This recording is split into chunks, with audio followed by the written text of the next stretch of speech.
we've had a good amount of analysis and we've planned the route of what it is that we're going to do. What markets are we going to open? What direction are we kind of going to go in? We now need to drive those results. We're going to have to do something about it.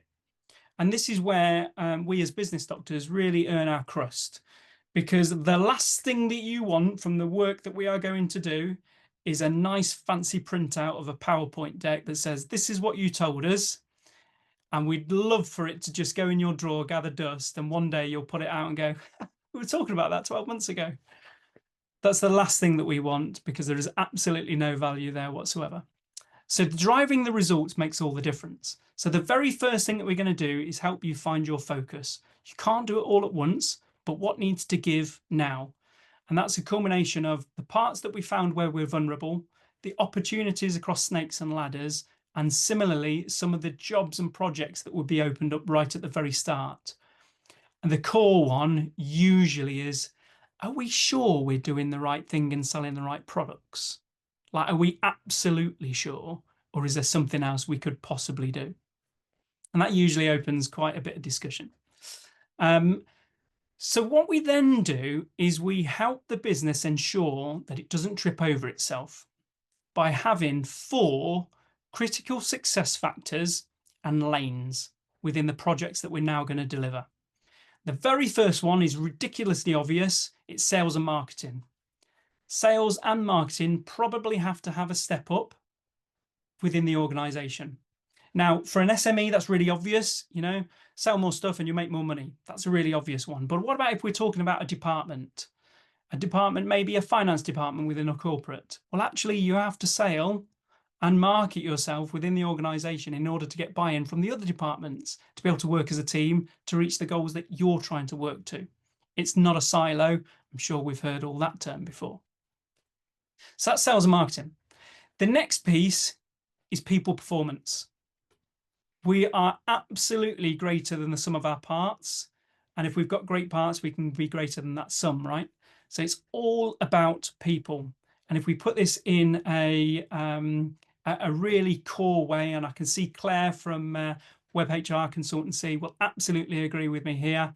They are our most valuable asset. They can do the most for us, but it's the most difficult to influence.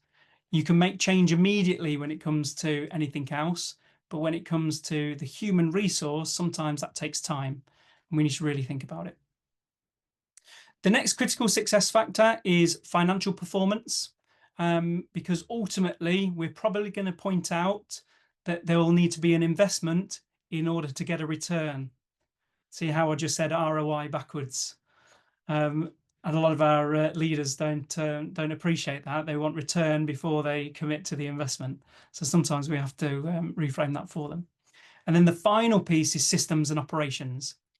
Now, the reason we call them our 4 critical success factors is if you grow one faster than another or grow one slower than the others, you will trip over yourself. Can you imagine if you oversell and don't develop your systems and process to be able to keep up?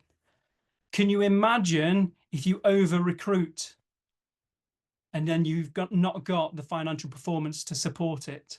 Can you imagine if you develop core systems and process and you invest in lots of machinery and all those different things, but you just don't have the sales to back it up? So there has to be a full relationship there for it to work. All 4 of those critical success factors have to work together. And we run projects within them, and it's as simple as that. Once you've defined those projects, what you probably found is that you've got a few holes and a few opportunities. And we call it pressing the reset button, which is our step number 9. And the whole idea of pressing the reset button is sometimes you just have to stop. And I'm sure you've all seen the picture before, and give us a wave if you had and a nod. Have you all seen the picture of the cavemen that are pushing a car with square wheels, and there's the bloke that has invented the round wheel and they haven't got time to appreciate it? You really want to shout at that picture and just say, just stop, just for a second. I'm not saying round wheels is a great idea, but I'm definitely telling you square ones is terrible. So we might as well just stop and ask the question. And this is where we call it square pegs in round holes. Now, if you really think about it, and I know my daughter, she's 6 months old right now, she's got one of these games. If you really try, you can get a round peg in a square hole.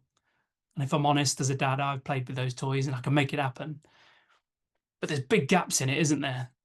And sometimes that square peg doesn't fit in the round hole at all and can't get involved whatsoever.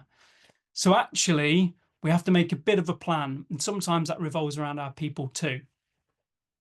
Now, you can't just straight away saying, right, okay, we're currently a £1 million business. We'd like to be a £10 million business. So we're going to recruit enough people to be £10 million. It's a bit of a journey, right? And the journey certainly isn't a straight line. It's A to B via C, sometimes may or may not include D. So what we talk about here is actually there's an awful lot in your armory. Let's take people for an example. You might have people that you would like to do better. Your human resource can improve. And quite often, as small, medium organization owners and operators, we jump straight to give them a pay rise, give them a pay rise. That'll keep them happy. And that's literally only one of 6 things you could possibly do. And it's certainly the 6th that I would explore because you've got loads of other options. Naturally, we've all had jobs where a pay rise wouldn't cut it. I just want you to say thank you and tell me that I'm doing a great job, and I'll do more of it. Sometimes it might be just a case of if you just say well done in front of everyone, I'll be dead happy for the whole weekend, for the next month, for the next year. Sometimes I just need to be totally re-engaged. I don't actually know what it is I'm supposed to be doing here. And similarly, I don't want you to know that I don't know what's going on, so I'm just going to pretend. But what you're going to see is poor performance. So there's an awful lot that we can do here, and there's an awful lot of interventions. And quite obviously, it'd be absolutely remiss of me not to talk about training, because retraining that individual might be something that will not only give us better skill, experience, behaviors, etc., but it will re-engage them.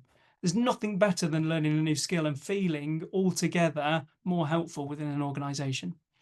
So that's our 9th step of press the reset button and start to look at, draw a line in the sand. Where is it that we actually need to make effect and change right now? And you can do that across all 4 of your critical success factors. Now, the final 10th step, because it's still feeling like a bit of a report, a bit of a hierarchy, a bit of a wouldn't it be nice if, and we could print it off and put it into the drawer. Well, we do it a little bit differently. So what we then produce is a battle rhythm. And what we mean by that is we take that away and we produce exactly what you're expecting. You're expecting a report. That's exactly what we do. We'll give you one, but we replay it back to you. This is in the strategic review, and you can do that to yourself, where we come back together and we say, do you know, just a week ago or 2 weeks ago, this is what we were saying. This is what we committed to. Does this sound right? Have we had any reflections, any rethoughts on any of it? Brilliant. And we replay that back to 2 people. We replay it back to the shareholders and say, have you given the exec the direction that they need in order to enact all of this? And we also give it back to the exec and say, have you given the team the direction to be able to enact this? And usually the answer is, we could do more. So we help support that by delivering the employee engagement piece. So we might have come up with a strategy, but this is not yet operational or tactical. And it's best to get the input from the people that are at the coalface actually delivering this. So do it all again. And you do it with your people at the very coalface of what it is that you're doing, because then they will totally own it. There is nothing worse than beers and pizza on a Friday because the directors have got a new idea. Not only are you stopping me from going back to my family, you've got an idea and I don't think it's going to work because it's not my idea either. So come Monday, we're going to scrap that and we'll carry on doing what we've always done. And we'll get what we've always got and nothing will change. We've all heard every single one of those comments, haven't we? So that's why we do it with them. We help them own that plan, and then we start to deliver it. And then we work it backwards. Right, are they now delivering the KPIs that the directors give them the direction for? The exec, as directors, are you now delivering what it is that the shareholders want? And working back, when is it that appetite will now change and move forward? And it is a constant journey, backwards and forwards, shareholders, through exec, through our employees. So that's the 10th step. Does anybody have any questions before I give you a little bit of a final poll to give me? Did you just want to check? Did you call the step battle cry? Was it battle cry? It was a bit of I call it the battle rhythm, which is okay. So when will it actually stop? So if you take the old adage, and I'm full of adages, me, right? Everybody's got a plan until they get punched in the face, right? But if you really take that as you will get punched in the face. You will have a plan and it will fall flat on its face. So what are we going to do after that? Amanda, you gave an inkling to my military connections earlier on, so I'll give you something. So the parachute regiment, everybody's heard of the paras, and they have a little adage that they call plan the jump the plan, but don't fall in love with the plan. And the point is they'll plan everything meticulously and they will do it meticulously, but the second it goes wrong, they won't rest on their laurels. They will change the plan and they will do it again. There is nothing worse than just going, well, we had plan A and there was nothing, that we wanted to do in plan B, because of course plan A was perfect. You will get punched in the face. What a stark comment to leave on there. So from everything I've told you so far, out of all those 10 steps, imagine that you were doing this for yourself, and you absolutely could. You could do the 10 steps on a single piece of paper. You don't have to go to great detail all of the time. When is it, once you've come up with your great strategy, when is it that you'll get punched in the face? Because that's when that piece of paper that you printed off goes in the drawer and you come up with plan B and you try and do something different. So tell me in the chat, when is it that you'll get punched in the face?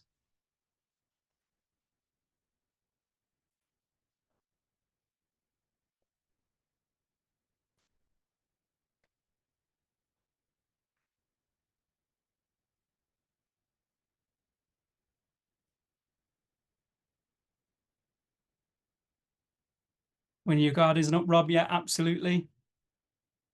Possibly all the way through. I like that.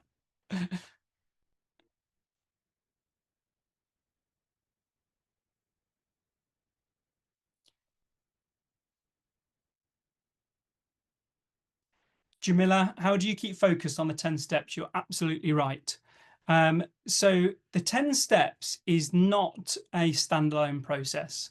It's not a thing that you're going to do and then go back to business as usual. Ultimately, business doctors, if we hear business as usual, we stamp it out straight away. We only do business as usual. The 10 steps is business as usual. It is your responsibility to look after the business and to grow it. If you don't grow, you'll go backwards, right?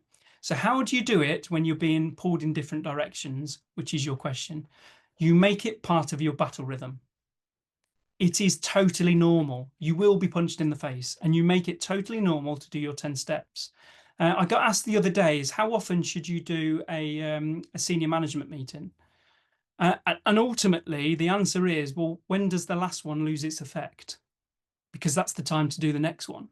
If you're just doing it based on time, our quarterly senior management meeting, okay, well, you've just defined it by something that isn't a definition of success in your business. So you haven't made the link to one of your first steps. So business as usual is the 10 steps, and 10 steps is business as usual. Justin, you've said that anywhere in the critical success factors, perfect. Well, now you've got the 4 things that you know that will trip each other over.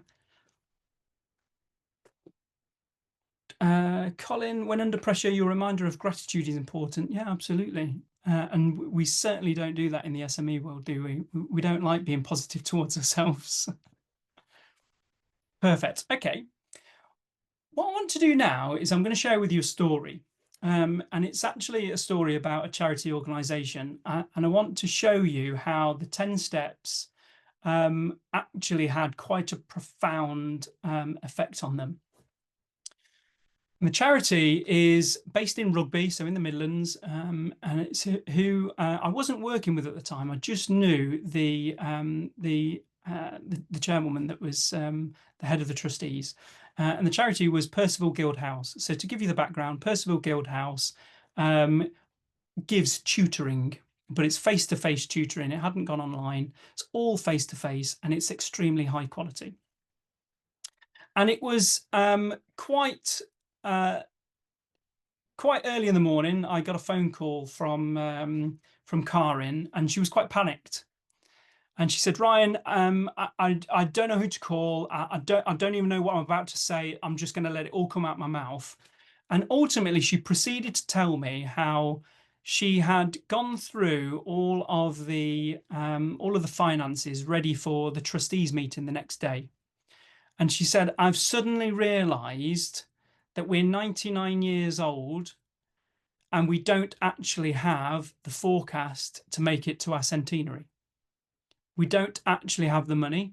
COVID has really killed us, and cash flow won't make it for us to be able to even have that party. I think I'm going to have to tell the trustees tomorrow that we'll have to close the organisation, the charity." And I felt terrible. I felt absolutely terrible. And of course, it's a charity, so you want to do your absolute best. So straight away, I went round there. So she's not too far away from me. We went round there and said, right, okay, the very first thing we're going to do is we're going to do what we call the 10 steps. And I know that sounds really cheesy, but it's the best way that right now, ahead of your trustees meeting tomorrow, is that I can make the best possible effect for you. And so we started with why. I said, right, you're a charity. You have a constitution. Where is it? I have no idea. We've got a bit of a trustees agreement of what the trustee has to do, but we don't have a constitution. I said, right, okay. Out of curiosity, let's jump in the car. We're going to go down to the library in Rugby. And we actually found the book that is the constitution of that charity because I knew it existed. And it's actually called Next to the Library because this charity owns its own Grade 1 listed building. It's absolutely beautiful. It's in the centre of Rugby and it's right next door to the library. And I knew I'd seen it before. So that was our why. We went all the way back to our links with Rugby School, which some of you may know is a private school. And it was set up by one of the college attendees that wanted a place to study. And that was the whole point, that it was all a building. So we did that. That was the why. We then went through our purpose and a destination, what it is that we want to do, and we kept it really simple. We want to turn around our cash flow to make it to 100 years old and turn into a growing charity that doesn't need to blame COVID anymore. That was it. That was what we wanted to do. We continue with our purpose of delivering a core offer of modern foreign languages to a really high standard. So then we started going through the steps. We had a look at future proofing, what lies ahead of us. And we spent an awful lot of time on Know Your Market. So we dragged out so much analysis, everything that we got from all the previous reports, all of the notes. As you can imagine, as a charitable organisation, everything was documented, which is really good. But it meant that there was an awful lot to pore over. And I'll cut to the chase on the analysis. They were using their Grade 1 listed building that was absolutely beautiful, that had very small rooms, and they were employing world-class tutors to deliver face-to-face to very small groups. And they saw that as a challenge because they saw that it was really expensive tutors that could only deliver to really small groups. So therefore, the margin was tiny. But they'd missed the point. They'd missed the point on the demographic. They'd missed the value proposition. If I was learning a modern foreign language, I wouldn't want to do it in a room of 500 people. I'd want to do it in really small groups where I get as much face time and support from my tutor. They's absolutely world class. So they'd missed that value proposition piece. And that was really, really important. What they'd also missed is the demographic. So their key marketing was to use the local council, who were then referring from the NHS people that were lonely. And it was massive. Everybody was coming because they wanted to be part of something face-to-face post-COVID. So what we actually found is if you really looked at that demographic, they were absolutely more than happy to pay triple what they were already paying because of the quality of what they were getting. And they totally missed that demographic. So that's exactly what we did. We just changed the framing of what it is that we're offering. And then finally, what we did in the driving the results bit is we had a look at what was the culture between the trustees and what they were bringing to the party and the staff that were in the centre at the time. And actually, we weren't working as a team, and that was the biggest part that we needed to do, because the understanding of where we were going and the projects that we needed to deliver were just constantly, we're a charity, we're running out of money, we can't afford to do any of those things. So we just had to have a good investment plan that made it to that centenary. Now, this sounds like a lot of work, and the trustees meeting was the next day. And I tell you absolutely no lie. I spent the whole day with Karin from that very morning that she rang me. I then put together the full replay overnight. I did not go to bed, and I went to the trustees meeting at 9 o'clock the next day to give them the replay of, this is everything that we've just done with Karin over the last 24 hours. This is what I'm telling you that we've talked about. And actually, here's a whole plan of how we can do it. And the result was, absolutely, we're going to do it. And I'm really pleased to say that Percival Guildhouse continues to operate today. They've had their centenary, and it's really, really exciting for them. So that's how the 10 steps can have a really quick effect. And a bit of a summary for you. So we have a few minutes left. Anybody got any questions?